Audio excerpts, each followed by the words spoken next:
Chapter 7. Winston had woken up with his eyes full of tears. Julia rolled sleepily against him, murmuring something that might have been, "What's the matter?" "I dreamt," he began, and stopped short. It was too complex to be put into words. There was the dream itself, and there was a memory connected with it that had swum into his mind in the few seconds after waking. He lay back with his eyes shut, still sodden in the atmosphere of the dream. It was a vast, luminous dream in which his whole life seemed to stretch out before him like a landscape on a summer evening after rain. It had all occurred inside the glass paperweight, but the surface of the glass was the dome of the sky, and inside the dome everything was flooded with clear, soft light in which one could see into interminable distances.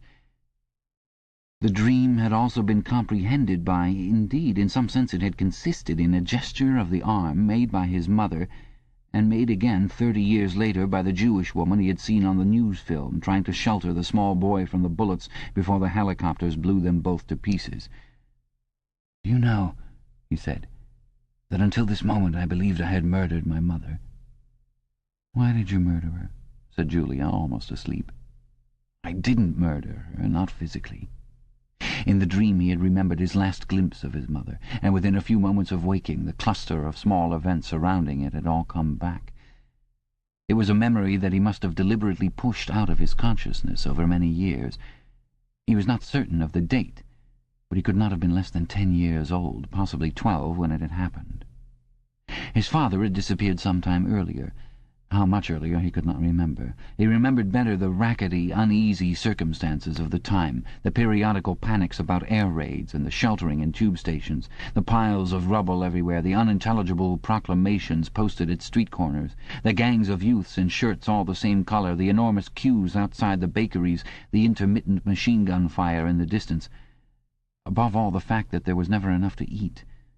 He remembered long afternoons spent with other boys in scrounging round dustbins and rubbish heaps, picking out the ribs of cabbage leaves, potato peelings, sometimes even scraps of stale bread crust from which they carefully scraped away the cinders, and also in waiting for the passing of trucks which travelled over a certain route and were known to carry cattle feed, and which, when they jolted over the bad patches in the road, sometimes spilt a few fragments of oil cake.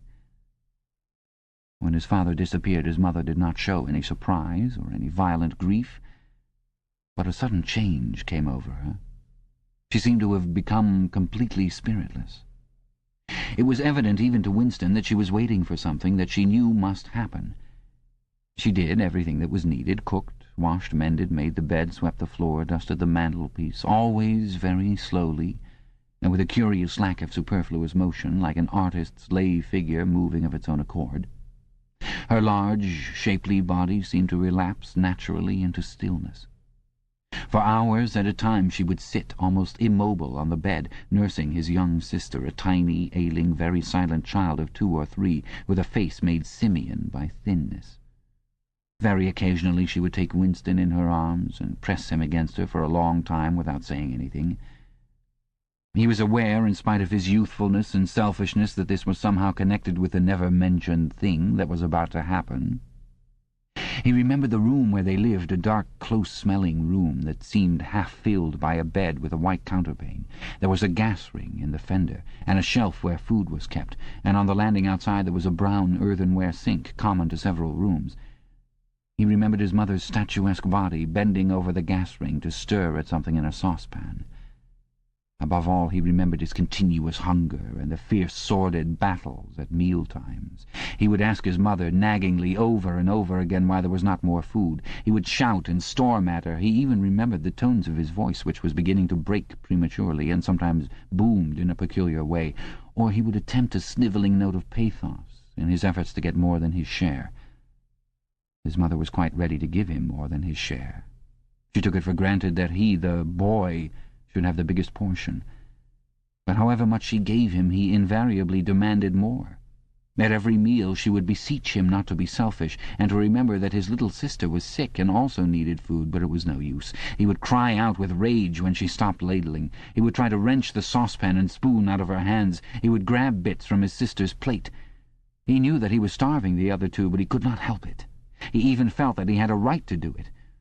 The clamorous hunger in his belly seemed to justify him.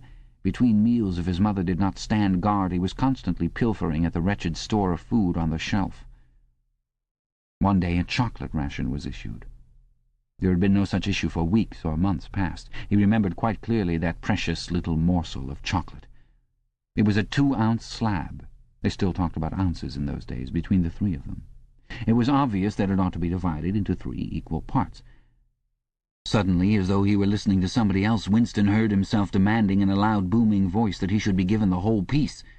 His mother told him not to be greedy. There was a long, nagging argument that went round and round with shouts, whines, tears, remonstrances, bargainings. His tiny sister, clinging to her mother with both hands, exactly like a baby monkey, sat looking over her shoulder at him with large, mournful eyes. In the end his mother broke off 3/4 of the chocolate and gave it to Winston, giving the other quarter to his sister. The little girl took hold of it and looked at it dully, perhaps not knowing what it was. Winston stood watching her for a moment. Then, with a sudden, swift spring, he had snatched the piece of chocolate out of his sister's hand and was fleeing for the door. "Winston! Winston!" his mother called after him. "Come back! Give your sister back her chocolate!" He stopped, but he did not come back. His mother's anxious eyes were fixed on his face. Even now she was thinking about the thing. He did not know what it was that was on the point of happening. His sister, conscious of having been robbed of something, had set up a feeble wail. His mother drew her arm round the child and pressed its face against her breast. Something in the gesture told him that his sister was dying. He turned and fled down the stairs with the chocolate growing sticky in his hand. He never saw his mother again. After he had devoured the chocolate, he felt somewhat ashamed of himself and hung about in the streets for several hours until hunger drove him home. When he came back, his mother had disappeared. This was already becoming normal at that time. Nothing was gone from the room except his mother and his sister. They had not taken any clothes, not even his mother's overcoat. To this day he did not know with any certainty that his mother was dead. It was perfectly possible that she had merely been sent to a forced labour camp. As for his sister, she might have been removed, like Winston himself, to one of the colonies for homeless children, reclamation centres they were called, which had grown up as a result of the Civil War. Or she might have been sent to the labour camp along with his mother, or simply left somewhere or other to die. The dream was still vivid in his mind, especially the enveloping, protecting gesture of the arm in which its whole meaning seemed to be contained. His mind went back to another dream of 2 months ago, exactly as his mother had sat on the dingy, white-quilted bed with the child clinging to her, so she had sat in the sunken ship, far underneath him and drowning deeper every minute, but still looking up at him through the darkening water. He told Julia the story of his mother's disappearance. Without opening her eyes, she rolled over and settled herself into a more comfortable position. "I expect you were a beastly little swine in those days," she said indistinctly. "All children are swine." "Yes, but the real point of this story—" From her breathing, it was evident that she was going off to sleep again. He would have liked to continue talking about his mother. He did not suppose, from what he could remember of her, that she had been an unusual woman, still less an intelligent one. And yet she had possessed a kind of nobility, a kind of purity, simply because the standards that she obeyed were private ones. Her feelings were her own, and could not be altered from outside. It would not have occurred to her that an action which is ineffectual thereby becomes meaningless. If you loved someone, you loved him, and when you had nothing else to give, you still gave him love. When the last of the chocolate was gone, his mother had clasped the child in her arms. It was no use. It changed nothing. It did not produce more chocolate. It did not avert the child's death, or her own. But it seemed natural to her to do it. The refugee woman in the boat had also covered the little boy with her arm, which was no more use against the bullets than a sheet of paper. The terrible thing that the party had done was to persuade you that mere impulses, mere feelings, were of no account, while at the same time robbing you of all power over the material world. When once you were in the grip of the party, what you felt or did not feel, what you did or refrained from doing, made literally no difference. Whatever happened, you vanished, and neither you nor your actions were ever heard of again. You were lifted clean out of the stream of history. And yet to the people of only 2 generations ago this would not have seemed all important, because they were not attempting to alter history. They were governed by private loyalties, which they did not question. What mattered were individual relationships, and a completely helpless gesture, an embrace, a tear, a word spoken to a dying man, could have value in itself. The proles, it suddenly occurred to him, had remained in this condition. They were not loyal to a party or a country or an idea. They were loyal to one another. For the first time in his life, he did not despise the proles, or think of them merely as an inert force which would one day spring to life and regenerate the world. The proles had stayed human. They had not become hardened inside. They had held on to the primitive emotions which he himself had to relearn by conscious effort. And in thinking this, he remembered, without apparent relevance, how a few weeks ago he had seen a severed hand lying on the pavement and had kicked it into the gutter as though it had been a cabbage stalk. "Proles are human beings," he said aloud. "We are not human." "Why not?" said Julia, who had woken up again. He thought for a little while. "Has it ever occurred to you," he said, "that the best thing for us to do would be to simply walk out of here before it's too late and never see each other again?" "Yes, dear, it has occurred to me several times. But I'm not going to do it all the same." "We've been lucky," he said, "but it can't last much longer. You're young, you look normal and innocent. If you keep clear of people like me, you might stay alive for another 50 years. No, I thought it all out. What you do, I'm going to do, and don't be too downhearted. I'm rather good at staying alive. We may be together for another 6 months, a year, there's no knowing. At the end, we're certain to be apart. Do you realize how utterly alone we shall be? When once they get a hold of us, there will be nothing, literally nothing, that either of us can do for the other. If I confess, they'll shoot you. And if I refuse to confess, they'll shoot you just the same. Nothing that I can do or say or stop myself from saying will put off your death for as much as 5 minutes. Neither of us will even know whether the other is alive or dead. We shall be utterly without power of any kind. The one thing that matters is that we shouldn't betray one another, although even that can't make the slightest difference." "If you mean confessing," she said, "we shall do that right enough. Everybody always confesses. You can't help it. They torture you." "I don't mean confessing. Confession is not betrayal. What you say or do doesn't matter. Only feelings matter. If they could make me stop loving you, that would be the real betrayal." She thought it over. "They can't do that," she said finally. "It's the one thing they can't do. They can make you say anything, but they can't make you believe it. They can't get inside you." "No," he said, a little more hopefully. "No, that's quite true. They can't get inside you. If you can feel that staying human is worthwhile, even when it can't have any result whatever, you've beaten them." He thought of the telescreen with its never-sleeping ear. They could spy upon you night and day, but if you kept your head, you could still outwit them. With all their cleverness, they had never mastered the secret of finding out what another human being was thinking. Perhaps that was less true when you were actually in their hands. One did not know what happened inside the Ministry of Love, but it was possible to guess. Tortures, drugs, delicate instruments that registered your nervous reactions, gradual wearing down by sleeplessness and solitude and persistent questioning. Facts, at any rate, could not be kept hidden. They could be tracked down by inquiry. They could be squeezed out of you by torture. But if the object was not to stay alive, but to stay human, what difference did it ultimately make? They could not alter your feelings. For that matter, you could not alter them yourself, even if you wanted to. They could lay bare in the utmost detail everything that you had done or said or thought. But the inner heart, whose workings were mysterious even to yourself, remained impregnable. Chapter 8. They had done it. They had done it at last. The room they were standing in was long-shaped and softly lit. The telescreen was dimmed to a low murmur. The richness of the dark blue carpet gave one the impression of treading on velvet. At the far end of the room, O'Brien was sitting at a table under a green-shaded lamp with a mass of papers on either side of him. He had not bothered to look up when the servant showed Julia and Winston in. Winston's heart was thumping so hard that he doubted whether he would be able to speak. They had done it. They had done it at last, was all he could think. It had been a rash act to come here at all, and sheer folly to arrive together, though it was true that they had come by different routes and only met on O'Brien's doorstep.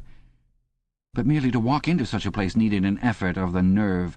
It was only on very rare occasions that one saw inside the dwelling places of the inner party, or even penetrated into the quarter of the town where they lived. The whole atmosphere of the huge block of flats, the richness and spaciousness of everything, the unfamiliar smells of good food and good tobacco, The silent and incredibly rapid lifts sliding up and down, the white-jacketed servants hurrying to and fro, everything was intimidating. Although he had a good pretext for coming here, he was haunted at every step by the fear that a black-uniformed guard would suddenly appear from around the corner, demand his papers, and order him to get out. O'Brien's servant, however, had admitted the two of them without demur. He was a small, dark-haired man in a white jacket with a diamond-shaped, completely expressionless face which might have been that of a Chinese. The passage down which he led them was softly carpeted, with cream-papered walls and white wainscoting, all exquisitely clean. That, too, was intimidating. Winston could not remember ever to have seen a passageway whose walls were not grimy from the contact of human bodies. O'Brien had a slip of paper between his fingers and seemed to be studying it intently. His heavy face, bent down so that one could see the line of the nose, looked both formidable and intelligent. For perhaps 20 seconds he sat without stirring. Then he pulled the speakwrite toward him and rapped out a message in the hybrid jargon of the ministries. Items 1, 5, 7 approved full-wise. Stop. A suggestion contained item 6, double plus ridiculous verging crime think cancel. Stop. Unproceed construction-wise anti-getting plus full estimates machinery overhead. Stop. End message. He rose deliberately from his chair and came toward them across the soundless carpet. A little of the official atmosphere seemed to have fallen away from him with the newspeak words, but his expression was grimmer than usual, as though he were not pleased at being disturbed. The terror that Winston already felt was suddenly shot through by a streak of ordinary embarrassment. It seemed to him quite possible that he had simply made a stupid mistake. For what evidence had he, in reality, that O'Brien was any kind of political conspirator? Nothing but the flash of the eyes and a single equivocal remark. Beyond that, only his own secret imaginings, founded on a dream. He could not even fall back on the pretense that he had come to borrow the dictionary, because in that case Julia's presence was impossible to explain.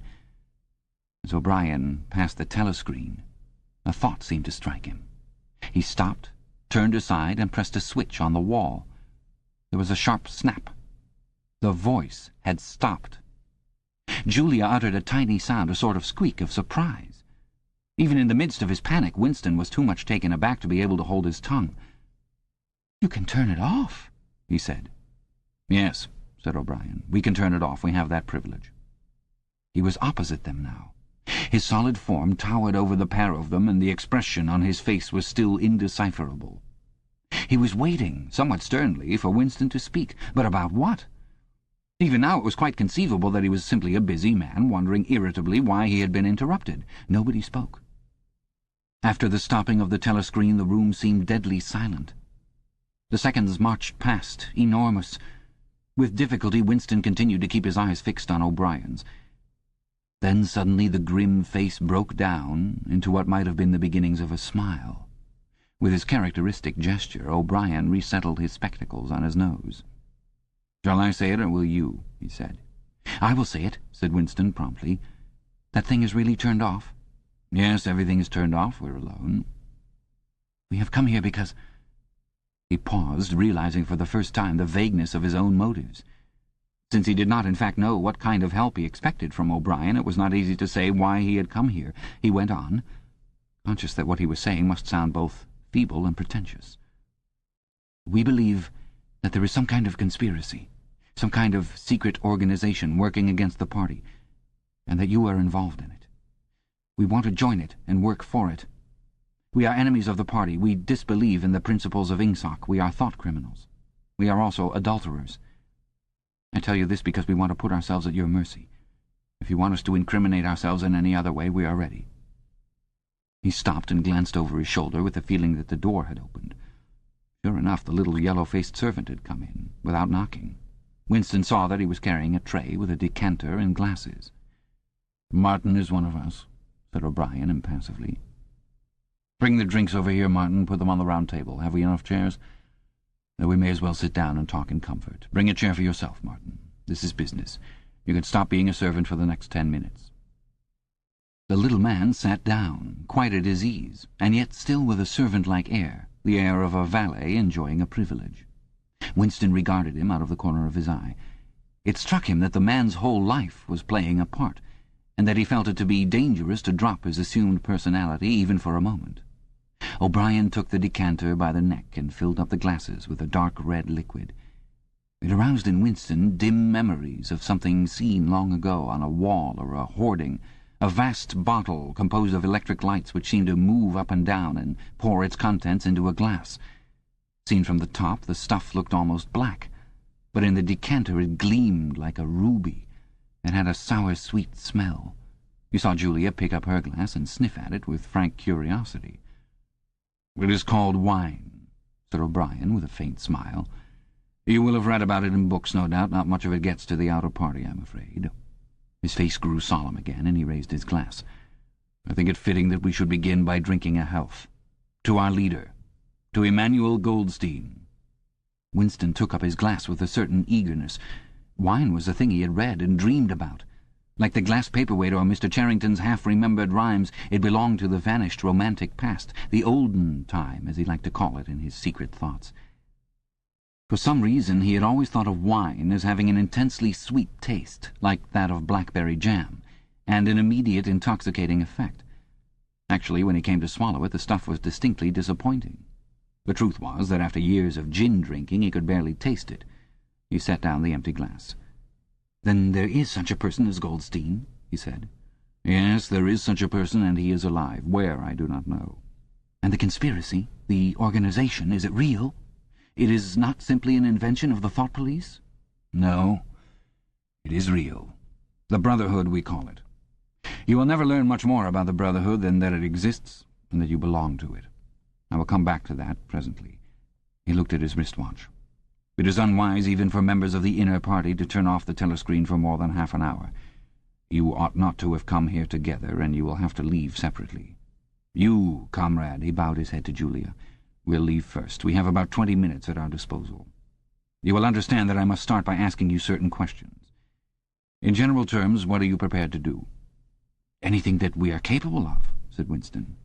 O'Brien had turned himself a little in his chair so that he was facing Winston. He almost ignored Julia, seeming to take it for granted that Winston could speak for her. For a moment the lids flitted down over his eyes. He began asking his questions in a low, expressionless voice, as though this were a routine, a sort of catechism, most of whose answers were known to him already. "You are prepared to give your lives?" "Yes." "You are prepared to commit murder?" "Yes." "To commit acts of sabotage which may cause the death of hundreds of innocent people?" "Yes." "To betray your country to foreign powers?" "Yes." "You are prepared to cheat, to forge, to blackmail, to corrupt the minds of children, to distribute habit-forming drugs, to encourage prostitution, to disseminate venereal diseases, to do anything which is likely to cause demoralization and weaken the power of the party?" "Yes." "If, for example, it would somehow serve our interest to throw sulfuric acid in a child's face, are you prepared to do that?" "Yes." "You are prepared to lose your identity and live out the rest of your life as a waiter or a dock worker?" "Yes." "You are prepared to commit suicide if and when we order you to do so?" "Yes." "You are prepared, the two of you, to separate and never see one another again?" "No!" broke in Julia. It appeared to Winston that a long time passed before he answered. For a moment he seemed even to have been deprived of the power of speech. His tongue worked soundlessly, forming the opening syllables first of one word, then of the other, over and over again, until he had said it. He did not know which word he was going to say. "No," he said finally. "You did well to tell me," said O'Brien. "It is necessary for us to know everything." He turned himself toward Julia, and added in a voice with somewhat more expression in it, "Do you understand that even if he survives, it may be as a different person? We may be obliged to give him a new identity. His face, his movements, the shape of his hands, the colour of his hair, even his voice would be different. And you yourself might have become a different person. Our surgeons can alter people beyond recognition. Sometimes it is necessary. Sometimes we even amputate a limb." Winston could not help snatching another sidelong glance at Martin's Mongolian face. There were no scars that he could see. Julia had turned a shade paler, so that her freckles were showing, but she faced O'Brien boldly. She murmured something that seemed to be assent. "Good. Then that is settled." There was a silver box of cigarettes on the table. With a rather absent-minded air, O'Brien pushed them toward the others, took one himself, then stood up and began to pace slowly to and fro, as though he could think better standing. They were very good cigarettes, very thick and well packed, with an unfamiliar silkiness in the paper. O'Brien looked at his wristwatch again. "You'd better go back to your pantry, Martin," he said. "I shall switch on in a quarter of an hour. Take a good look at these comrades' faces before you go. You will be seeing them again. I may not." Exactly as they had done at the front door, the little man's dark eyes flickered over their faces. There was not a trace of friendliness in his manner. He was memorizing their appearance, but he felt no interest in them, or appeared to feel none. It occurred to Winston that a synthetic face was perhaps incapable of changing its expression. Without speaking or giving any kind of salutation, Martin went out, closing the door silently behind him. O'Brien was strolling up and down, one hand in the pocket of his black overalls, the other holding his cigarette. "You understand," he said, "that you will be fighting in the dark. You will always be in the dark. You will receive orders and you will obey them without knowing why. Later I shall send you a book from which you will learn the true nature of the society we live in and the strategy by which we shall destroy it. When you have read the book you will be full members of the Brotherhood. But between the general aims that we are fighting for and the immediate tasks of the moment you will never know anything. I tell you that the Brotherhood exists, but I cannot tell you whether it numbers 100 members or 10 million. From your personal knowledge you will never be able to say that it numbers even as many as a dozen. You will have 3 or 4 contacts who will be renewed from time to time as they disappear. As this was your first contact, it will be preserved. When you receive orders, they will come from me. If we find it necessary to communicate with you, it will be through Martin. When you are finally caught, you will confess. That is unavoidable. But you will have very little to confess other than your own actions. You will not be able to betray more than a handful of unimportant people. Probably you will not even betray me. By that time I may be dead, or I shall have become a different person with a different face." He continued to move to and fro over the soft carpet. In spite of the bulkiness of his body, there was a remarkable grace in his movements. It came out even in the gesture with which he thrust a hand into his pocket or manipulated a cigarette.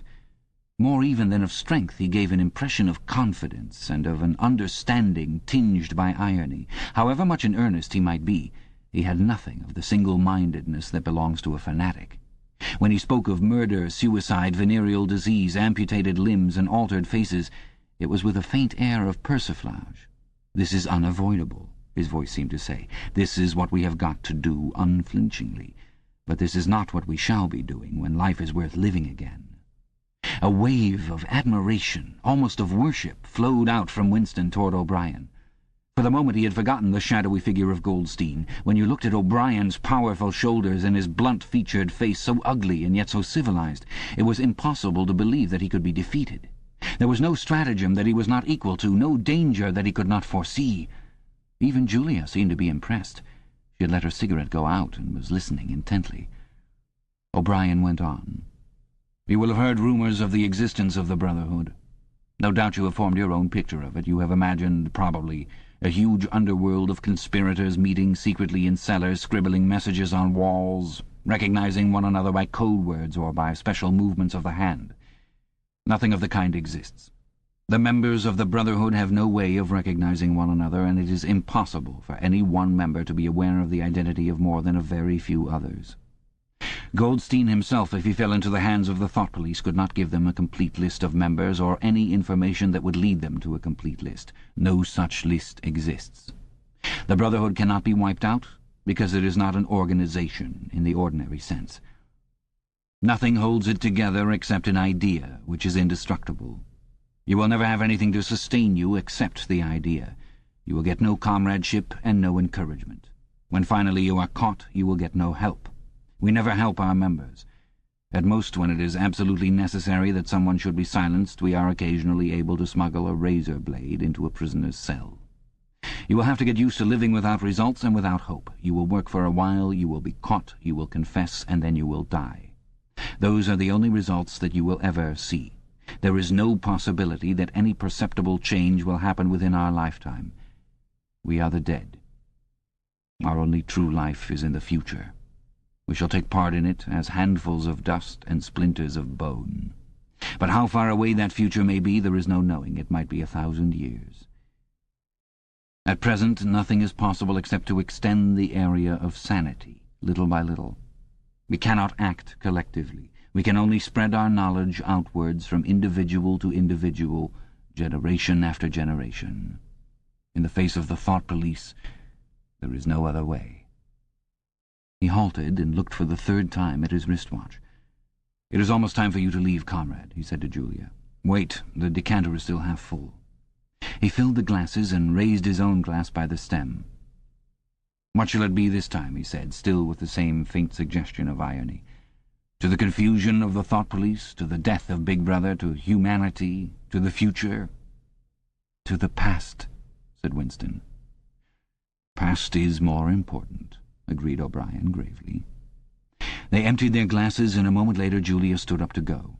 O'Brien took a small box from the top of a cabinet and handed her a flat white tablet, which he told her to place on her tongue. It was important, he said, not to go out smelling of wine. The lift attendants were very observant. As soon as the door had shut behind her, he appeared to forget her existence. He took another pace or two up and down, then stopped. "There are details to be settled," he said. "I assume you have a hiding place of some kind?" Winston explained about the room over Mr. Charrington's shop. "That will do for the moment. Later we will arrange something else for you. It is important to change one's hiding place frequently. Meanwhile, I shall send you a copy of the book."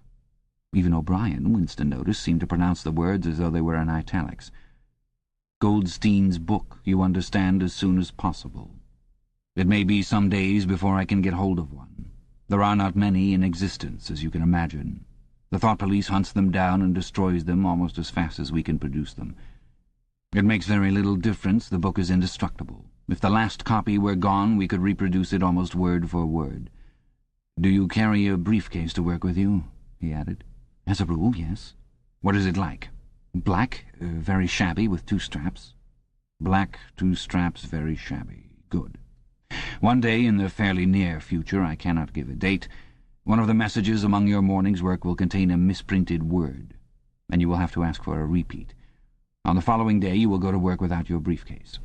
And sometime during the day, in the street, a man will touch you on the arm and say, 'I think you have dropped your briefcase.' The one he gives you will contain a copy of Goldstein's book. You will return it within 14 days. They were silent for a moment. "There are a couple of minutes before you need go," said O'Brien. "We shall meet again. If we do meet again—" Winston looked up at him. "In the place where there is no darkness," he said hesitantly. O'Brien nodded without appearance of surprise. "In the place where there is no darkness," he said, as though he had recognized the allusion. "And in the meantime, is there anything that you wish to say before you leave? Any message, any question?" Winston thought. There did not seem to be any further question that he wanted to ask. Still less did he feel any impulse to utter high-sounding generalities. Instead of anything directly connected with O'Brien or the Brotherhood, there came into his mind a sort of composite picture of the dark bedroom where his mother had spent her last days, and the little room over Mr. Charrington's shop, and the glass paperweight, and the steel engraving in its rosewood frame. Almost at random, he said, "Did you ever happen to hear an old rhyme that begins, 'Oranges and lemons say the bells of St. Clement's'?" Again O'Brien nodded. With a sort of grave courtesy, he completed the stanza. "Oranges and lemons, say the bells of St. Clement's. You owe me 3 farthings, say the bells of St. Martin's. When will you pay me, say the bells of Old Bailey. When I grow rich, say the bells of Shoreditch." "You knew the last line," said Winston. "Yes, I knew the last line. And now I am afraid it is time for you to go. But wait, you'd better let me give you one of these tablets." As Winston stood up, O'Brien held out a hand. His powerful grip crushed the bones of Winston's palm. At the door Winston looked back, but O'Brien seemed already to be in process of putting him out of mind. He was waiting with his hand on the switch that controlled the telescreen. Beyond him Winston could see the writing table, with its green-shaded lamp and the speakwrite and the wire baskets deep laden with papers. The incident was closed. Within 30 seconds, it occurred to him, O'Brien would be back at his interrupted and important work on behalf of the party. Chapter 9. Winston was gelatinous with fatigue. Gelatinous was the right word. It had come into his head spontaneously. His body seemed to have not only the weakness of a jelly, but its translucency. He felt that if he held up his hand, he would be able to see the light through it. All the blood and lymph had been drained out of him by an enormous debauch of work, leaving only a frail structure of nerves, bones, and skin. All sensations seemed to be magnified. His overalls fretted his shoulders, the pavement tickled his feet. Even the opening and closing of a hand was an effort that made his joints creak. He had worked more than 90 hours in 5 days. So had everyone else in the ministry. Now it was all over, and he had literally nothing to do. No party work of any description until tomorrow morning. He could spend 6 hours in the hiding place and another 9 in his own bed. Slowly, in mild afternoon sunshine, he walked up a dingy street in the direction of Mr. Charrington's shop, keeping one eye open for the patrols, but irrationally convinced that this afternoon there was no danger of anyone interfering with him. The heavy briefcase that he was carrying bumped against his knees at each step, sending a tingling sensation up and down the skin of his leg. Inside it was the book, which he had now had in his possession for 6 days and had not yet opened nor even looked at. On the 6th day of Hate Week, after the processions, the speeches, the shouting, the singing, the banners, the posters, the films, the waxworks, the rolling of drums and squealing of trumpets, the tramp of marching feet, the grinding of the caterpillars of tanks, the roar of massed planes, the booming of guns— after 6 days of this, when the great orgasm was quivering to its climax, and the general hatred of Eurasia had boiled up into such delirium that if the crowd could have got their hands on the 2,000 Eurasian war criminals who were to be publicly hanged on the last day of the proceedings, they would unquestionably have torn them to pieces, at just this moment it had been announced that Oceania was not, after all, at war with Eurasia. Oceania was at war with Eastasia. Eurasia was an ally. There was, of course, no admission that any change had taken place. Merely it became known, with extreme suddenness and everywhere at once, that Eastasia and not Eurasia was the enemy. Winston was taking part in a demonstration in one of the central London squares at the moment when it happened. It was night, and the white faces and the scarlet banners were luridly floodlit. The square was packed with several thousand people, including a block of about 1,000 school children in the uniform of the spies. On a scarlet-draped platform, an orator of the inner party, a small, lean man with disproportionately long arms and a large, bald skull over which a few lank locks straggled, was haranguing the crowd. A little Rumpelstiltskin figure, contorted with hatred, he gripped the neck of the microphone with one hand, while the other, enormous at the end of a bony arm, clawed the air menacingly above his head. His voice, made metallic by the amplifiers, boomed forth an endless catalogue of atrocities, massacres, deportations, lootings, rapings, torture of prisoners, bombing of civilians, lying propaganda, unjust aggressions, broken treaties. It was almost impossible to listen to him without being first convinced and then maddened. At every few moments the fury of the crowd boiled over, and the voice of the speaker was drowned by a wild, beast-like roaring that rose uncontrollably from thousands of throats. The most savage yells of all came from the school children. The speech had been proceeding for perhaps 20 minutes when a messenger hurried onto the platform and a scrap of paper was slipped into the speaker's hand. He unrolled it and read it without pausing in his speech. Nothing altered in his voice or manner or in the content of what he was saying, but suddenly the names were different. Without words said, a wave of understanding rippled through the crowd. Oceania was at war with Eastasia. The next moment there was a tremendous commotion. The banners and posters with which the square was decorated were all wrong. Quite half of them had the wrong faces on them. It was sabotage. The agents of Goldstein had been at work. There was a riotous interlude while posters were ripped from the walls, banners torn to shreds and trampled underfoot. The spies performed prodigies of activity in clambering over the rooftops and cutting the streamers that fluttered from the chimneys. But within 2 or 3 minutes it was all over. The orator, still gripping the neck of the microphone, his shoulders hunched forward, his free hand clawing at the air, had gone straight on with his speech. 1 minute more, and the feral roars of rage were again bursting from the crowd. The hate continued exactly as before, except that the target had been changed. The thing that impressed Winston in looking back was that the speaker had switched from one line to the other actually in mid-sentence, not only without a pause, but without even breaking the syntax. But at the moment he had other things to preoccupy him. It was during the moment of disorder, while the posters were being torn down, that a man whose face he did not see had tapped him on the shoulder and said, "Excuse me, I think you've dropped your briefcase." He took the briefcase abstractedly, without speaking. He knew that it would be days before he had an opportunity to look inside it. The instant that the demonstration was over, he went straight to the Ministry of Truth, though the time was now nearly 23 hours. The entire staff of the ministry had done likewise.